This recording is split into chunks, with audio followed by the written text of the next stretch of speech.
కనుక అది ఆయన కష్టమైంది.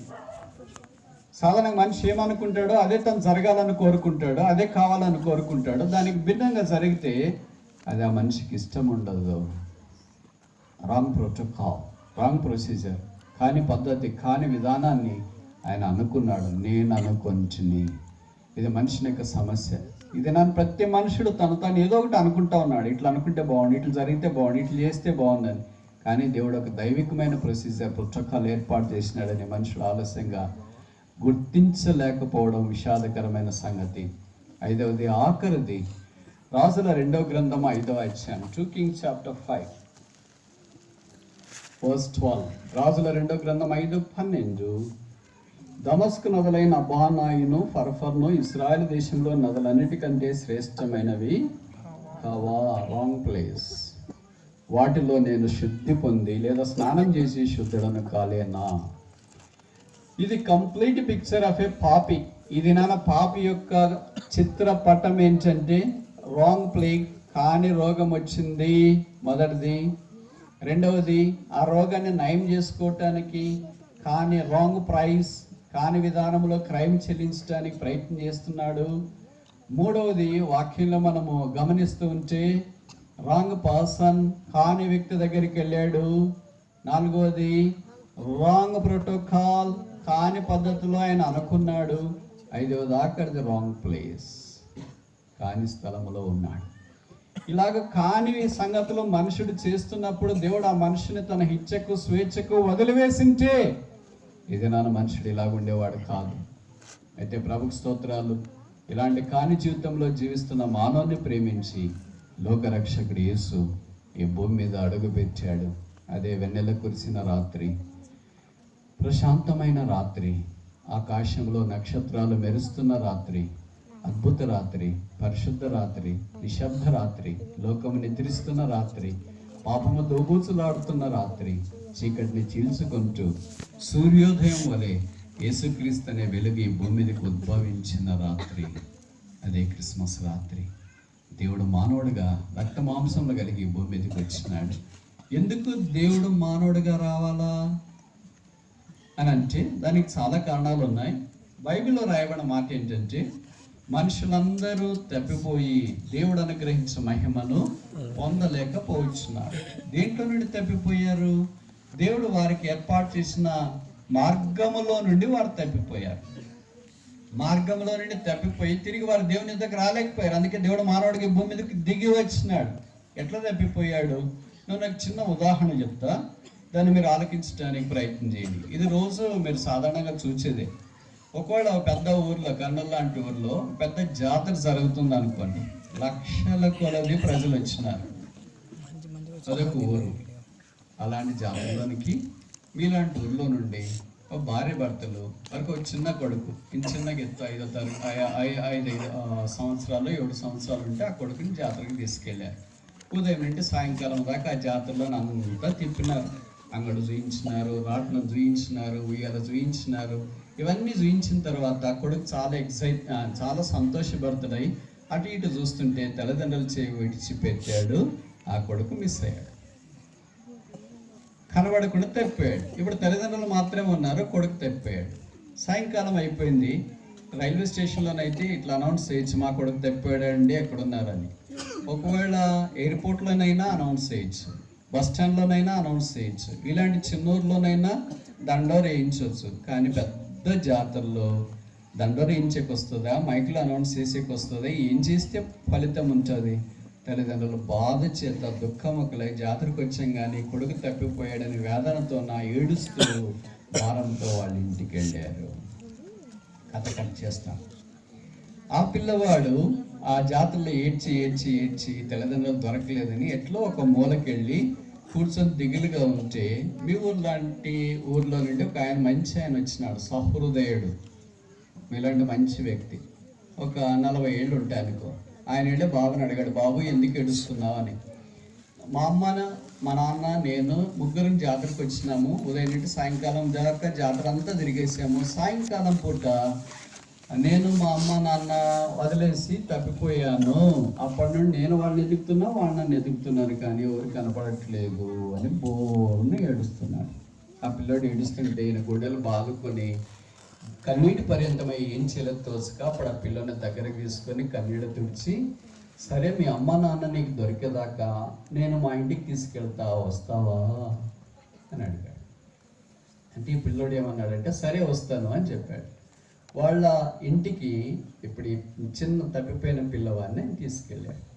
తీసుకెళ్ళిన తర్వాత ఆ ఇంట్లో ఆ పిల్లని కూర్చోబెట్టి నీళ్ళు ఇచ్చి సముదాయించడానికి ప్రయత్నం చేస్తుంటే ఆ పిల్లడు ఏడవడం ఆరంభించినాడు. ఎందుకు ఏడుస్తున్నావు అంటే నాకు నాన్న కావాలా నాన్న కావాలా నాన్న కావాలా అని అంటున్నాడు. ఇప్పుడు ఏం చేయాలో తోచుకో, ఒక చాక్లెట్ తీసుకొని వచ్చి ఇచ్చినాడు. ఈ చాక్లెట్ ఇచ్చి ఈ చాక్లెట్ తిను, తర్వాత బాగా అయిన తర్వాత అంటే కొద్దిసేపు ఏడవడం అన్నీ మానేసిన తర్వాత మళ్ళీ నాన్నగారు వస్తే అప్పుడు నువ్వు వెళ్ళదు అంటే చాక్లెట్ తిన్నాడు. తిన్న తర్వాత కొద్దిసేపు ఏడుపు మానేశాడు. ఆ తర్వాత కొద్దిసేపు అయిన తర్వాత మళ్ళీ ఏడవడం ఆరంభించింది. ఎందుకు ఏడుస్తున్నావు అంటే మా నాన్న కావాలా మా నాన్న కావాలా అన్నాడు. ఇప్పుడు చాక్లెట్ మానేసి ఐస్ క్రీమ్ తెచ్చి ఇచ్చినాడు. ఈ ఐస్ క్రీమ్ తిన్న తర్వాత అప్పుడు మీ నాన్నగారు వస్తే ఏడదు అన్నాడు. ఐస్ క్రీమ్ తిన్నాడు, కొద్దిసేపు ఏడుపు మానేసినాడు. మళ్ళీ ఏడవడం ఆరంభించినాడు. ఇంకా ఏడుస్తున్నావేంటి అని అంటే నాన్న కావాలా అన్నాడు. అప్పుడు ఒక ఆట బొమ్మ, ఒక వస్తువు తీసుకొని వచ్చి ఇచ్చాడు.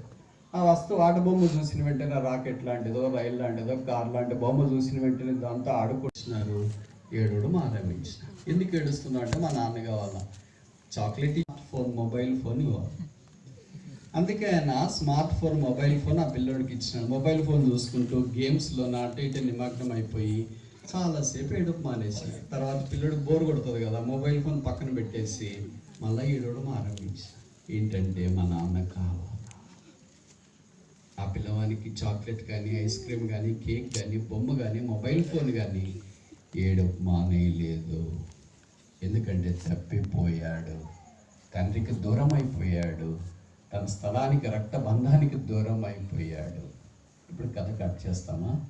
అమ్మ నాన్న ఏడుస్తూ వాళ్ళు ఊర్లోనే ఉండరు కదా, కొడుకుని ఎతుకుతూ వారు ప్రయత్నం చేస్తే ఎవరో చెప్పారు పలానా ఊర్లో పలానా వాళ్ళ ఇంట్లో ఉన్నాడని. అప్పుడు వాళ్ళు వచ్చినారు. ఆ ఇంటి బయట కాలింగ్ బెల్ ఉంటే దాన్ని నొక్కినారు. ఏంటో ఆ శబ్దం అని లోపల ఉన్న వ్యక్తి, ఈ పిల్లవాడిని పెట్టుకున్న వ్యక్తి వచ్చి తలుపు తీసినాడు. దంపతులు భార్యాభర్తలు ఎదురుకు కనిపించినారు.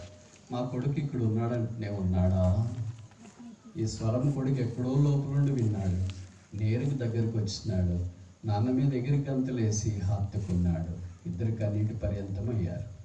కథ కట్ చేస్తామా? ఇది ఖచ్చితంగా మన జీవిత చరిత్ర. ఈ లోకంలోకి మనం వచ్చినాము. ఆ తర్వాత ఏం జరిగిందంటే యేసుక్రీస్తు ప్రభుకు మనం దూరంగా వెళ్ళిపోయేటప్పటికీ లోకం మనకు కొన్ని ఆకర్షణలు ఇచ్చింది.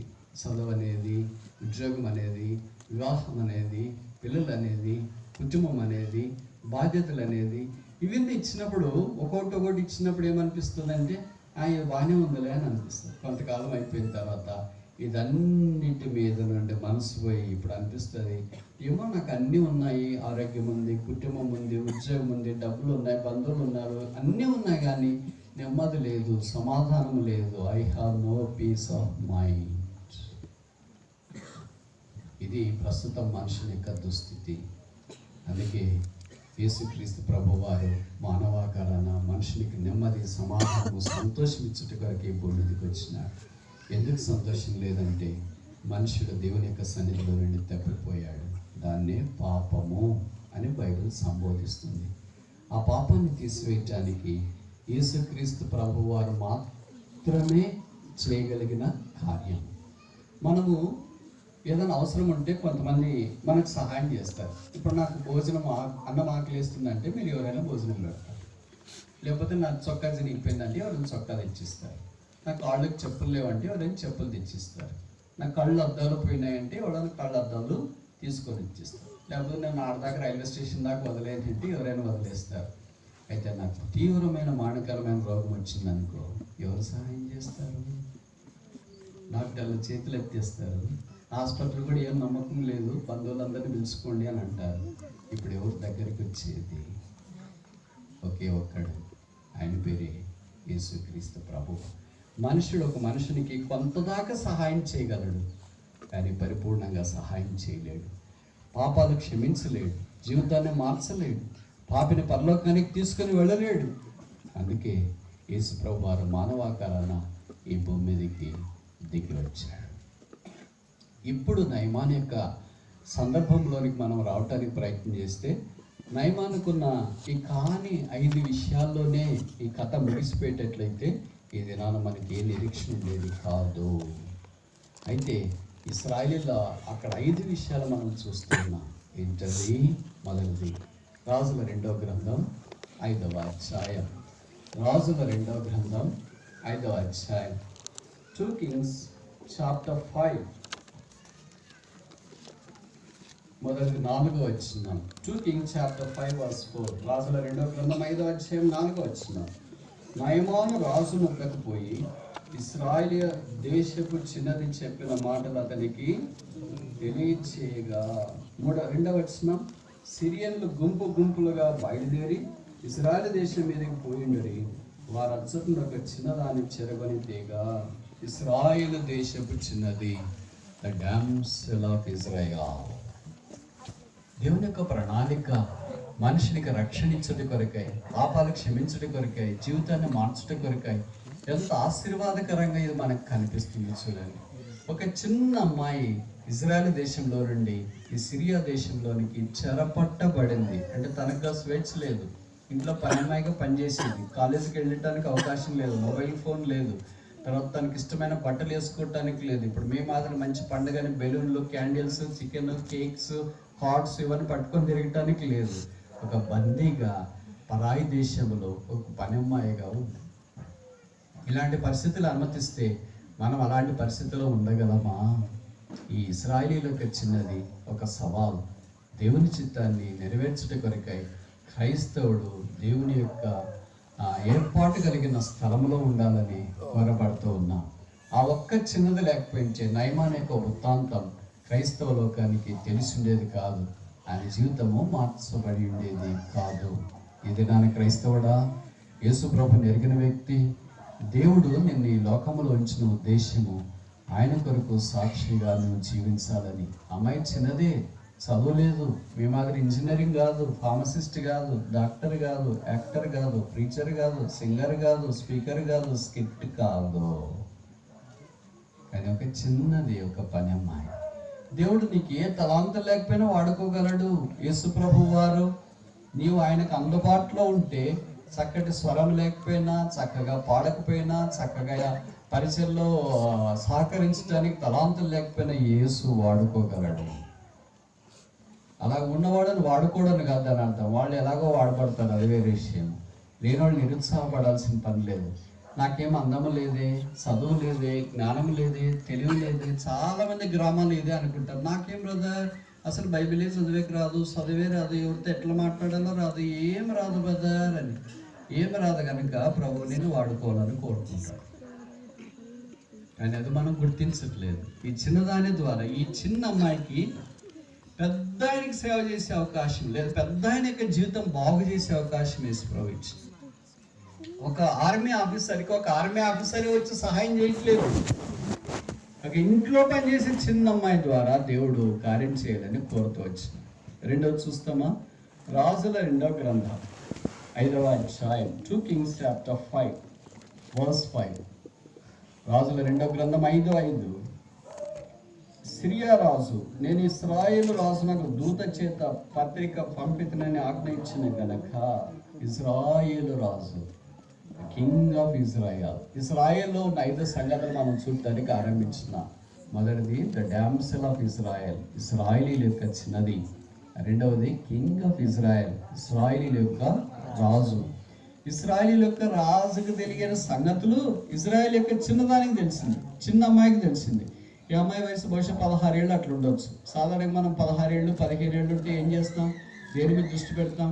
ఎప్పుడు బట్టల మీద దృష్టి పెడతాం, మొబైల్ మీద దృష్టి పెడతాం, లోకం మీద దృష్టి పెడతాం. ఏం బంగారం, ఏం బట్టలు, ఏమి గ్యాడ్గెట్స్ కావాలా, దీని అంతటి మీద ఆలోచిస్తాం. కానీ పొరపాటున ప్రభువుని గురించి ఆలోచించే వాళ్ళు ఈ చిన్నమ్మాయి తప్ప ఇంకెవరు ఉన్నారంటే తప్పు కాదేమో. ఇలాంటి వారి ద్వారా దేవుడు కార్యం చేయగలరు. ఇలాంటి సవాలు తీసుకునే యవనస్తులు ఉన్నారా? చిన్నవాళ్ళు ఉన్నారా? దేవుడు వాడుకోవటానికి, ఉపయోగించుకోవటానికి, దైవ సన్నిధిలో నిలబడగలిగే చిన్నవాడిని దేవుడు వాడుకున్నాడు. ఇజ్రాయేల్ యొక్క రాజుకు తెలియని సంగతులు ఈమెకు తెలిసినాయి. ఇజ్రాయేల్ రాజు దేవుడి ద్వారా నియమించబడిన వాడే, కానీ దైవ సంగతుల విషయమై అవగాహన లేనివాడు. మూడోది చూస్తామా? రాజుల 2వ గ్రంథం 5వ అధ్యాయం 8వ వచనం. రాజుల 2వ గ్రంథము 5వ అధ్యాయము 8వ వచనం. ఇజ్రాయేల్ రాజు తన వస్త్రం చింపుకొని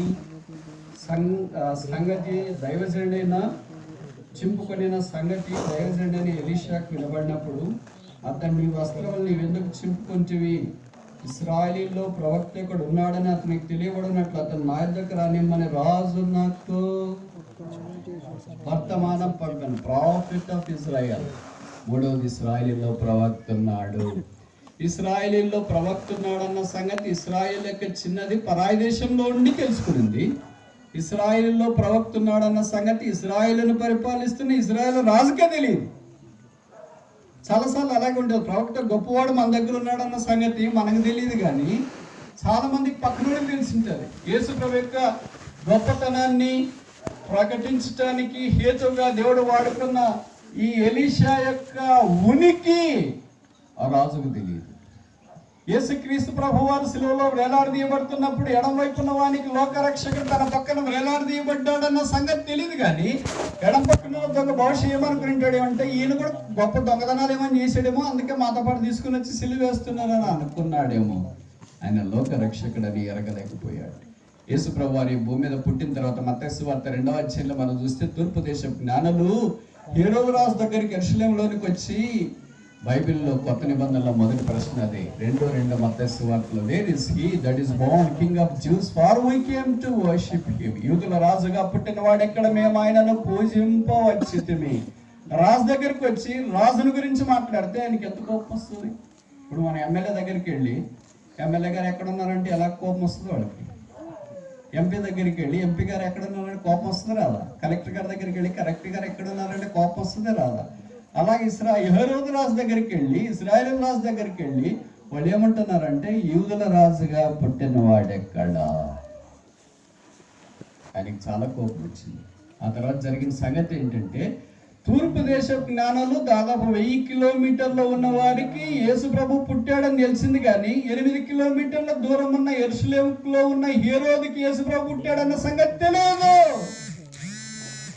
దిస్ ఇస్ ద బ్లైండ్నెస్. ఈ దినాన మనిషిని ఆవరించిన యొక్క గురుడితనం ఇది.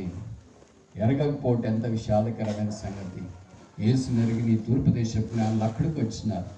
ఇప్పుడు ఈ రాజుల 2వ గ్రంథం 5వ అధ్యాయంలో కూడా ఇశ్రాయేలు రాజుకు ఎలీషా తెలియదు, కానీ ఇశ్రాయేల్ దేశంలో నుండి పరాయి దేశంలో ఉన్న చిన్నదానికి అమ్మాయి పేరు రాయలేదు. పేరు రాసింటే చాలా మంది భవిష్యత్ సిస్టర్స్ వాళ్ళకి పిల్లలు పుడితే, అమ్మాయి పుడితే భవిష్యత్ పేరు పెట్టుకుని ఉంటారేమో. ఎందుకో పరిశుద్ధాత్మ దేవుడు మౌనంగా ఉన్నాడు. when the Holy Spirit is silent we cannot speculate. పరిశుద్ధాత్మ దేవుడు కొన్ని విషయాల్లో మౌనంగా ఉన్న దాని గురించి మనం అతిగా ఊహించుకోవడం భావ్యం కాదు. ఇప్పుడు జరిగిన సంగతి ఏంటంటే, ఎలీషా ప్రవక్త యొక్క సంగతి అమ్మాయికి తెలిసింది, కానీ రాజుకు తెలియదు. చాలాసార్లు అలాగే అనుకుంటాం, మనకు దగ్గరలోనే ఉన్నాం, అన్ని పరిచయమే ఉన్నట్టే ఉంటాయి, కానీ యేసు ప్రభు నీకు తెలుసా?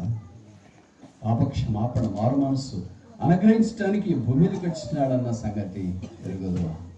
ప్రాధాన్యత లేకుండా అనేక సార్లు జీవిస్తుంటాం. ప్రయారిటీ ఏది విలువైనది, ఏది విలువ తక్కువ ఉండేది. మనం సాధారణంగా విలువ లేని దాని కొరకు వెంపర్లు ఆడుతుంటాం, విలువ ఉన్న దాన్ని నిర్లక్ష్య పెడుతూ ఉంటాం. అదొక ఊరు ఇలాంటిది. భార్య భర్తలు చాలా అందంగా ఉండి కాపురాన్ని కొనసాగిస్తున్నారు. తెలుగులో సామెత ఉంది కదా, ఒక్క రోజులోనే ఓడలు బండ్లు అయితే బండ్లు ఓడలు అవుతాయని. అలాగే ఉన్న పాటన ఒక యాక్సిడెంట్లో భర్త చనిపోయాడు. ఈ భార్య ఏం చేయాలో దిక్కుదొచ్చక మంచం పట్టింది. ఇరుగు పొరుగు వారు వచ్చి ఆమె ధైర్యపరిచి ఓదార్చినారు. కొన్ని రోజులు గడిచిన తర్వాత ఆమె తేరుకొని తన జీవితాన్ని కొనసాగించడం ఆరంభించింది. ఆమె జీవితానికి అవసరమైంది ఏంటనంటే, వాళ్ళు వీళ్ళు సహాయం చేసి కొంత డబ్బులు ఇస్తే ఆమె ఒక గొర్రె పిల్లను కొనుక్కుంది. అది భవిష్యత్ టేబుల్ ఎత్తున్నారు. ఆ ఊర్లో కుళాయి వస్తే నీళ్లు పట్టుకోవడానికి ఒక మట్టి కడవ కొనుక్కున్నారు. మట్టి కడవలో ఉన్న నీళ్లు తాగుతూ గొర్రె పిల్లను పెంచి పోషించుకుంటూ రోజులు గడుస్తూ ఉంది. అన్ని రోజులు ఒకే రకంగా ఉండవుగా.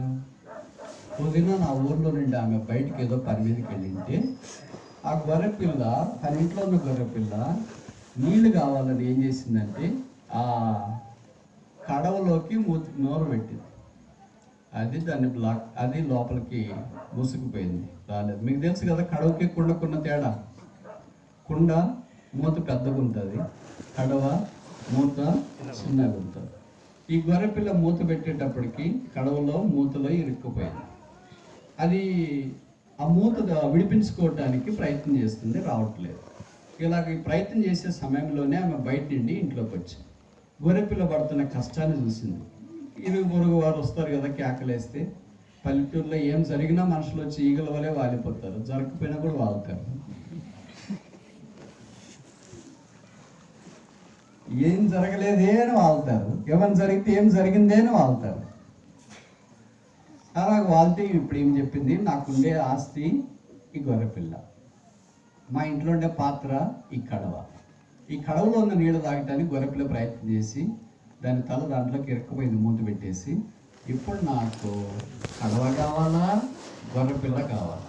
ఎవరైనా ఇలాగ తీసేవాళ్ళు ఉంటేనే ప్రయత్నం చేయండి, లేకపోతే ఎవరు వద్దు అంటే రెండు కావాలంటే ఎట్లా వస్తాయి, అమ్మ కావాలా బువ్వ కావాలంటే ఏదో ఒకటి కోల్పోవాలి కదా, రెండు ఎట్లా వస్తాయి అని ఇరుగు పొరుగు పల్లెటూరులో మీకు తెలుసు కదా మాట్లాడుకుంటా ఉన్నారు. అందులో బాగా రోషం ఉన్నాడు, మీ ఊరు లాంటి వాడు వచ్చి ఏం చేసినాడంటే ఇట్లయితే కుదరదు అని ఒక పెద్ద సూరకత్తి తీసుకొని వచ్చి తను గొంతు కోసినాడు. గొర్రె గొంత కోసేటప్పటికి గొంత కడవలో ఉండిపోయింది. నేను పక్కకు వచ్చింది గొర్రె, ఇదిగమ్మా తీసుకొని ఇది అమ్ముకొని బతుకు. ఇంత తెలివిలేని పని చేస్తావు అనుకోలేదురా నేను. నాకున్న ఆస్తి ఈ గొర్రెపిల్ల. ఈ గొర్రెపిల్లని చంపేస్తే విలువైనది కడవన గొర్రెపిల్లన? గొర్రెపిల్ల బతుకుంటే ఇలాంటి కడవలు ఏదైనా కొనుక్కోవచ్చు.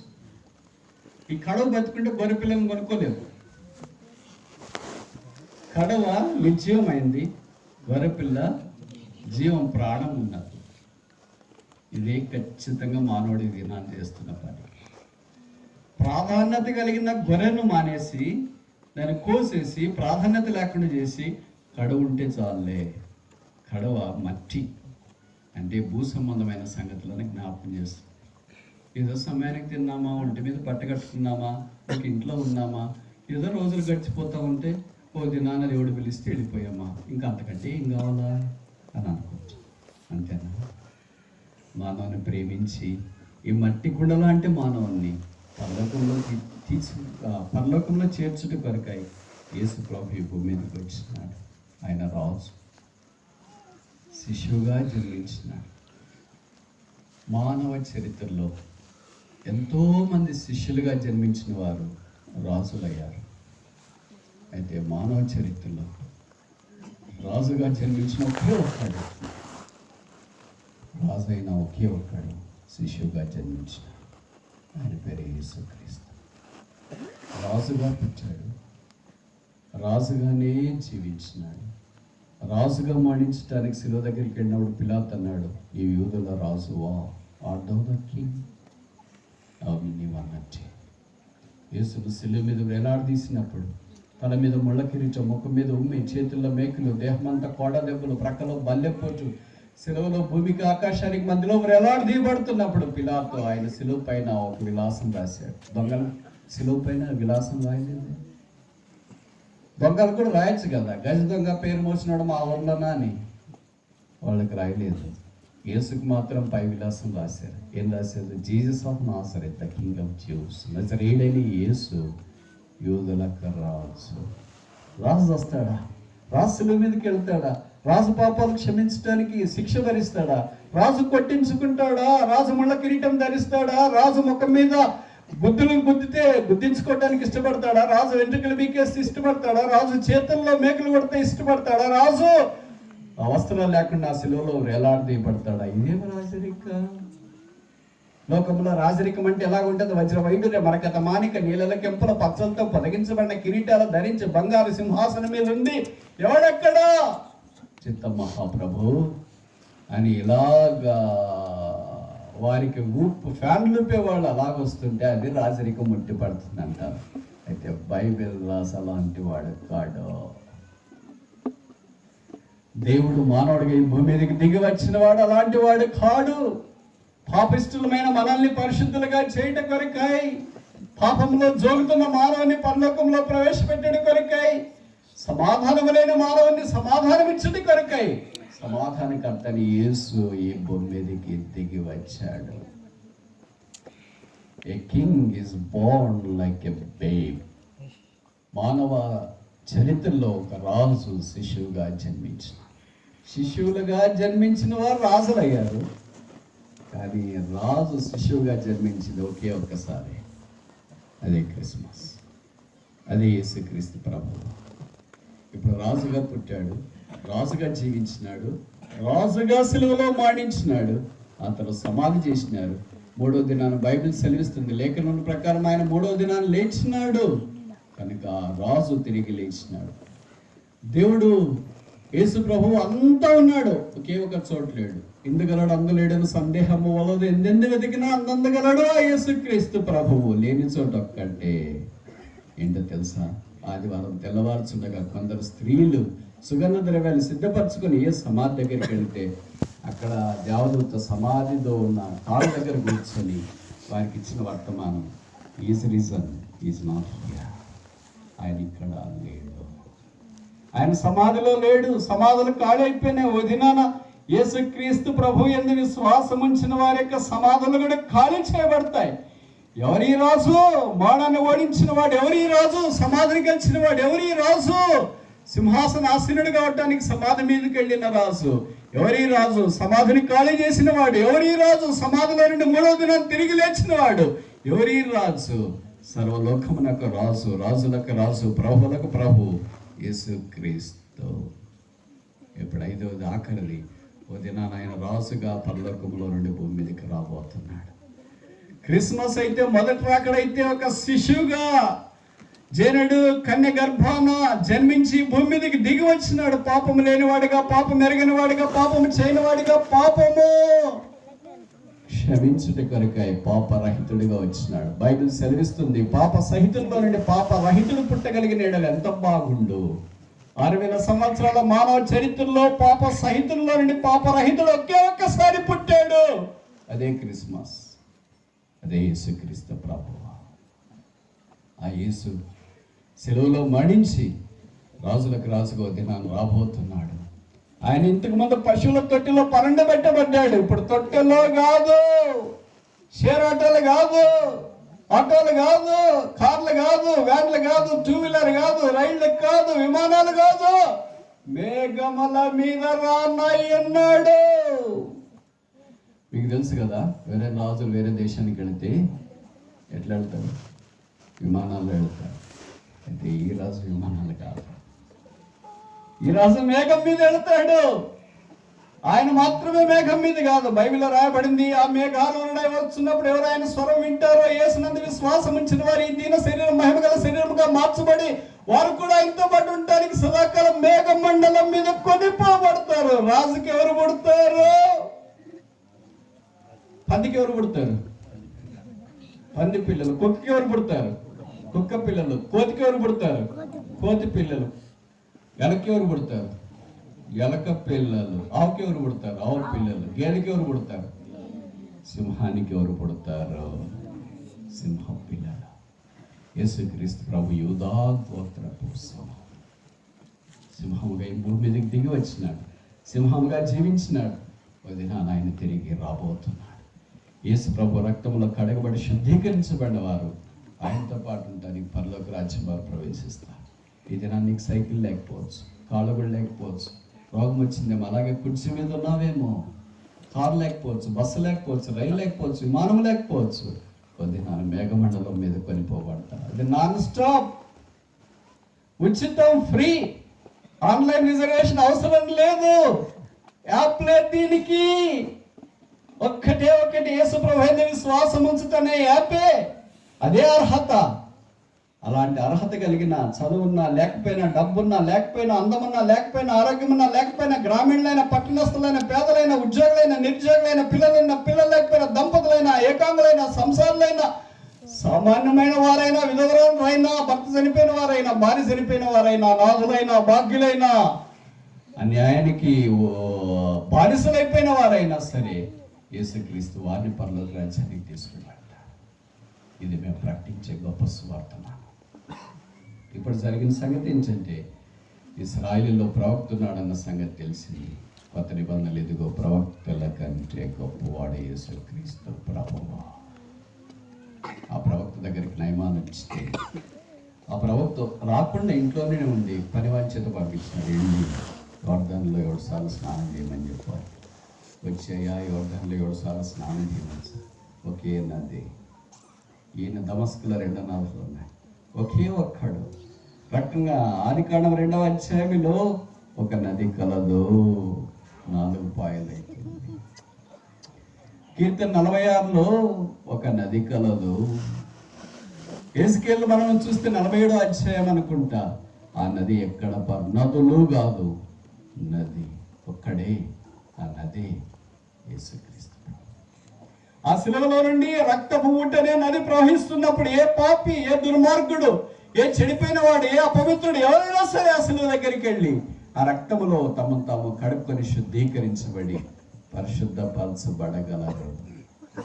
ఈ నయమాను ఆ యోర్దానులోనికి వెళ్ళాడు. అలాగే 7 సార్లు స్నానం చేసిన తర్వాత పసిపిల్లవాని దేహం వల్లే అయిపోయింది. ఆయన జీవితంలో ఏనాడు అలాంటి శుద్ధి చేయలేదు.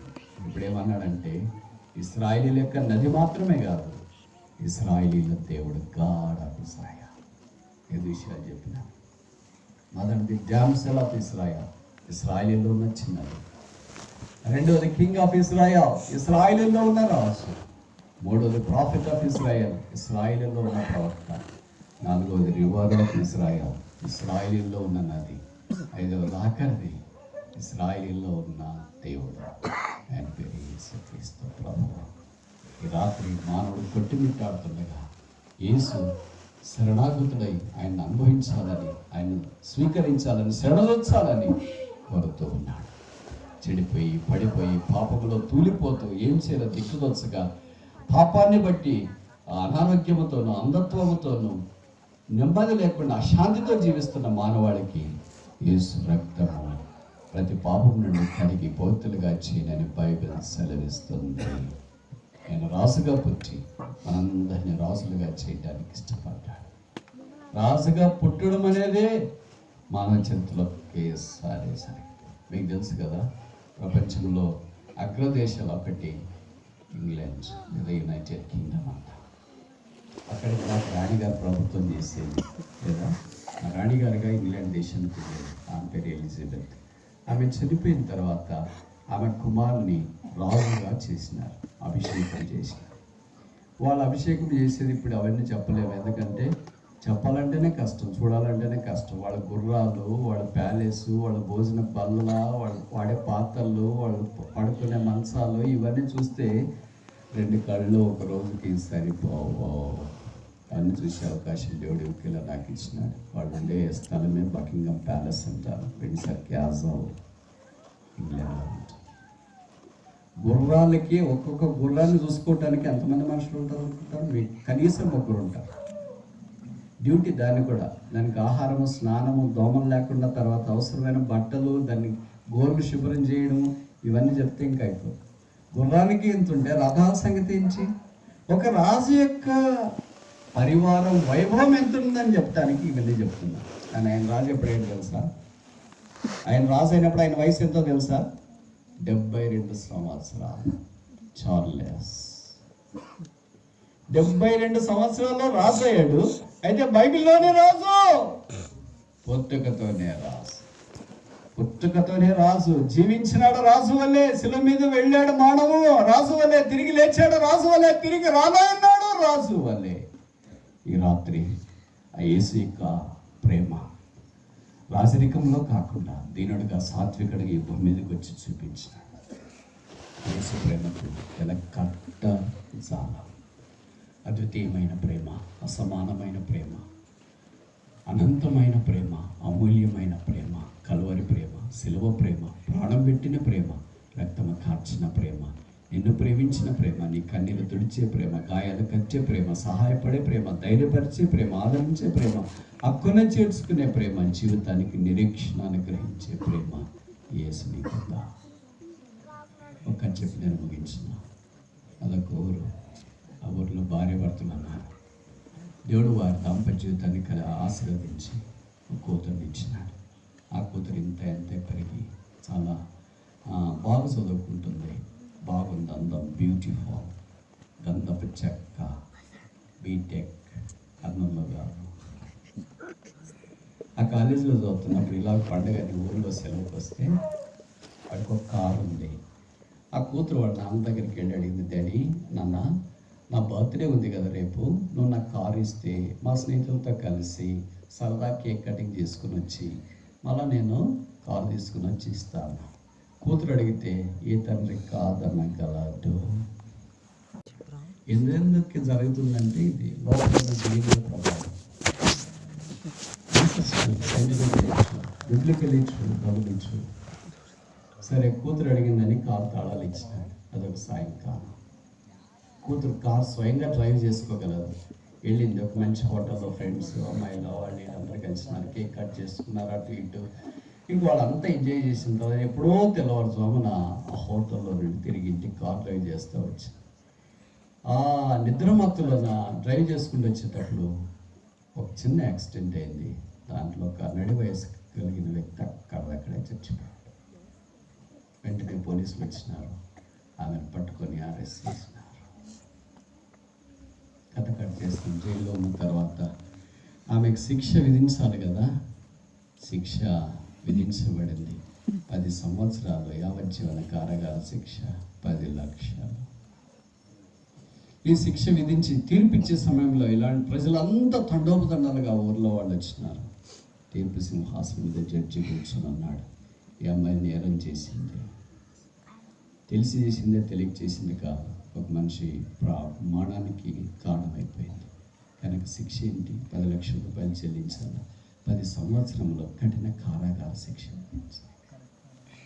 అందరూ చూసి మరి అమ్మాయికి ఇంకా భవిష్యత్తు ఉంది కదా, శిక్ష తగ్గించవచ్చు కదా, ఆ 10 లక్షలు సరిపోయిన వాళ్ళ కుటుంబానికి ఏదైనా ఓటు ఉంటుంది కదా అని రకరకాలుగా చెప్పినారు. లేదు, నేరం నేరమే, శిక్ష శిక్ష, న్యాయము న్యాయమే అని అన్నారు.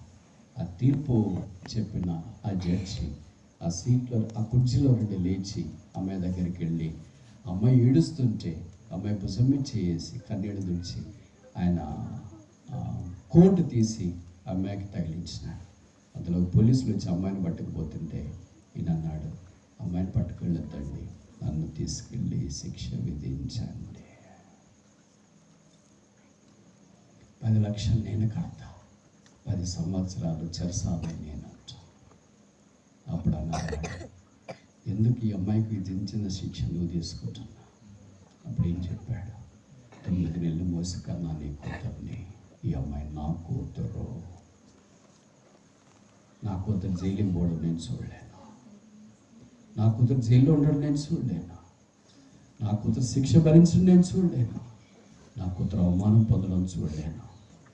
నేను న్యాయాధిపతిగా కూతురు చేసిన పొరపాటుకు శిక్ష విధించినాను, ఆ శిక్ష నా కూతురు భరించలేదు కనుక నేను వచ్చినాను, నన్ను తీసుకెళ్ళండి, నన్ను తీసుకెళ్ళండి, నన్ను తీసుకెళ్ళండి.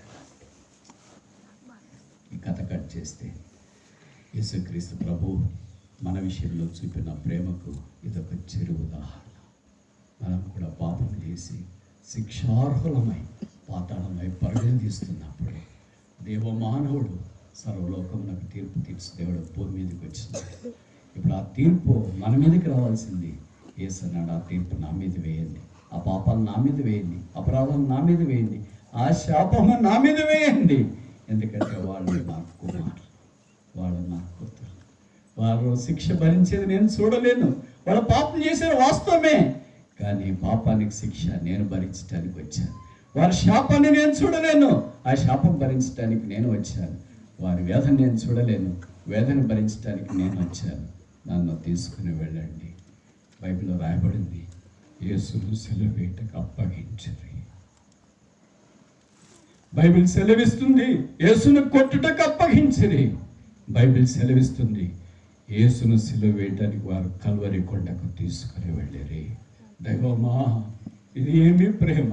నీ కులం కాదు, నీ ప్రాంతం కాదు, నీ స్థలం కాదు, నీకు చెందిన వారం కాదు, నీకు బంధువులం కాదు. నువ్వెక్కడా, మేమెక్కడా?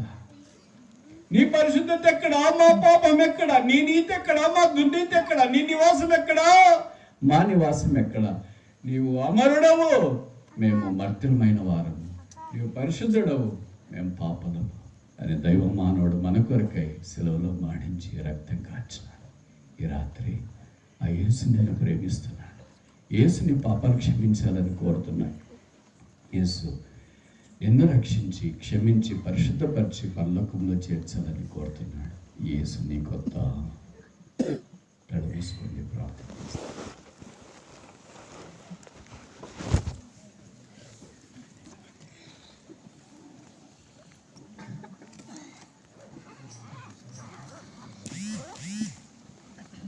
అటు తిరుగుతూ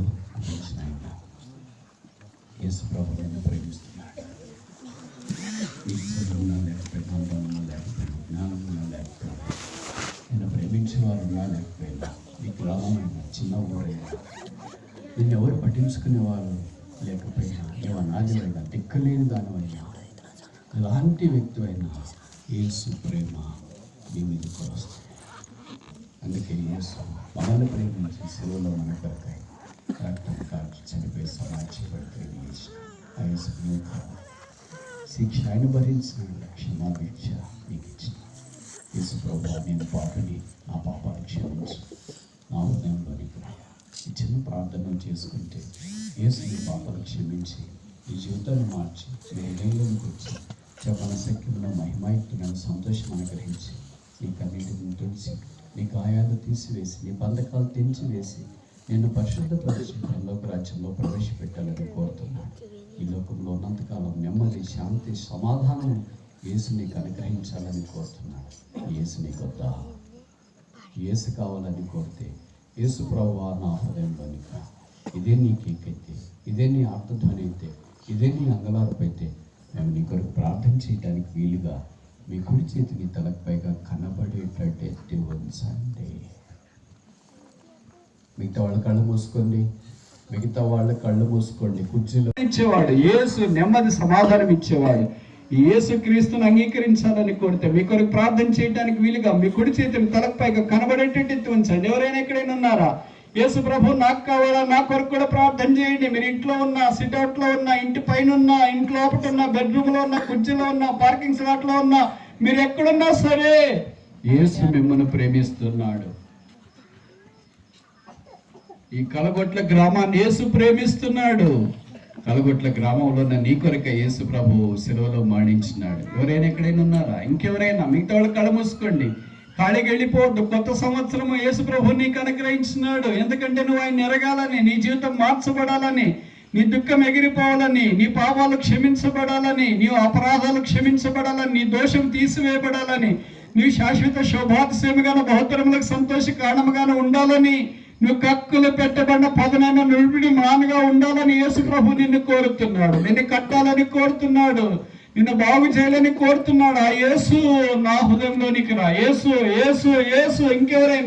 ఇంకెవరైనా రక్షకుడు నీ దగ్గరికి వచ్చి నీ హృదయాన్ని తాకుతుండగా నీ హృదయాన్ని కట్టం చేసుకుని అభ్యంతరపడి యేసు నాకు అవసరము లేదు అని దాటిపోవడానికి ప్రయత్నం చేయదు. ఒకే ఒక నది కలదు, ఆ నదే యేసు క్రీస్తు ప్రభువు.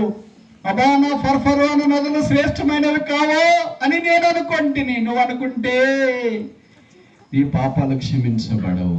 ఈ రాత్రి దేవుడు నీ కొరకే సిద్ధపరిచిన మార్గం యేసు. ఆ యేసు నీవు నమ్మితే నీ పాపాలు క్షమించబడతాయి, జీవితం మార్చబడుతుంది. ఒక్కసారి నువ్వు ప్రయత్నం చేసాడు, ఒక్కసారి నువ్వు ప్రయత్నం చేసాడు. ఉచితం. రక్షణ ఉచితం, పాపక్షమాపణ ఉచితం, మారు మనసు ఉచితం, పరలోక రాజ్యం ఉచితం, సంతోషం ఉచితం, శాంతి ఉచితం, నెమ్మది ఉచితం, నిత్య జీవం ఉచితం, పాప క్షమాపణ భిక్ష ఉచితం. రాత్రి ఎవరైనా యేసును స్వీకరించబడితే మేము మీ కొరకు ప్రార్థన చేయడానికి వీలుగా మీ కుడి చేతిని తలకు పైకి కనబడేటట్టు ఎత్తవచ్చాను. ఇంకెవరైనా ఎక్కడైనా ఉన్నారా?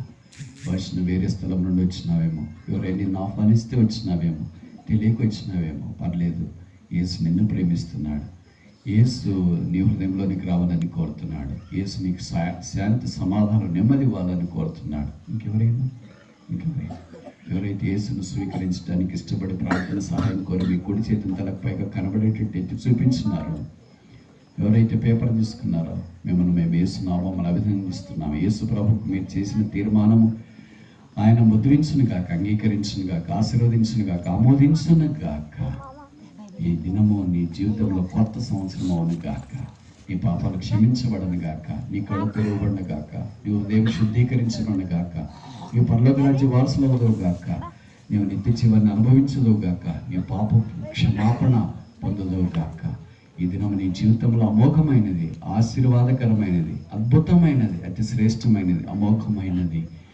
మేము ప్రార్థన చేసిన తర్వాత మీకు ఇవ్వబడిన పేపర్లో మీ పేరు, మీకు ఇష్టమైతే పూర్తి అడ్రస్ రాయండి. మీకు రాకపోతే పక్కన వాళ్ళు సహాయం తీసుకొని మీ పేరు, మీ పూర్తి అడ్రస్ రాయండి. ఆ పేపర్లు బ్రదర్స్ సిస్టర్స్కి ఇస్తే వాళ్ళు మీ కొరకు ప్రార్థన చేస్తారు. ప్రభువైన యేసునందు విశ్వాసం ఉంచుము, అప్పుడు నీవు నుండి ఇంటి వారును రక్షణ పొందుతారు. యేసు ప్రభు మిమ్మల్ని ఆశీర్వదించును గాక. ఆమేన్.